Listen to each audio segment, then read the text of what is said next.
તો ભાવનગર મહુવા એસટી વર્કશોપમાં ગઈકાલે રાત્રે એક દુઃખદ અકસ્માત સર્જાયો, જેમાં રૂટ પરથી પરત ફરેલી બસના રિપેરિંગ દરમિયાન એક મિકેનિકનું મોત નીપજ્યું છે।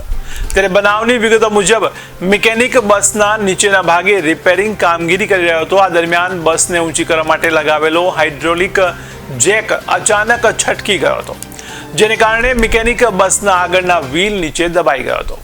અકસ્માતની જાણ થતાં તાત્કાલિક 108 એમ્બ્યુલન્સને બોલાવવામાં આવી હતી અને ઇજાગ્રસ્ત મિકેનિકને સરકારી હોસ્પિટલમાં ખસેડવામાં આવ્યો હતો, જ્યાં ફરજ પરના તબીબોએ તેને મૃત જાહેર કર્યો હતો। આ ઘટનાની જાણ થતાં જ એસટી વર્કશોપનો સમગ્ર સ્ટાફ શોકમગ્ન થઈ ગયો હતો। એસટી ડિપાર્ટમેન્ટના અન્ય કર્મચારીઓ પણ મોટી સંખ્યામાં સરકારી હોસ્પિટલ ખાતે દોડી આવ્યા હતા।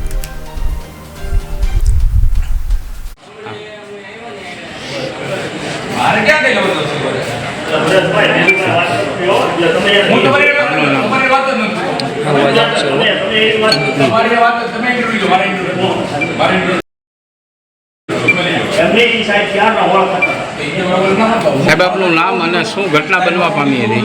મારું નામ એસપી સંઘાત, ડેપો એસટી મહુવા। આજરોજ અમારા ડેપો સપાટે નરેશભાઈ ભાનુભાઈ જે આ તે મિકેનિક છે, તેઓ વાહન નંબર 6649નું આગળના વ્હીલમાં કામગીરી કરતા હતા, જેમાં જેક લગાવેલું હતું અને જેકની નીચે કંઈક બસની નીચે કંઈક કામ અર્થે જોવા જતા અને જે આકસ્મિકે જેક છટકતા તેઓને માથાના ભાગે ઈજાઓ થઈ હતી। આ બનાવ રાત્રિના 21 કલાકે આજના 21 તારીખના રોજ પામેલ છે, જેઓને પ્રાથમિક આરોગ્ય કેન્દ્ર મહુવા ખાતે દાખલ કરવામાં આવે છે।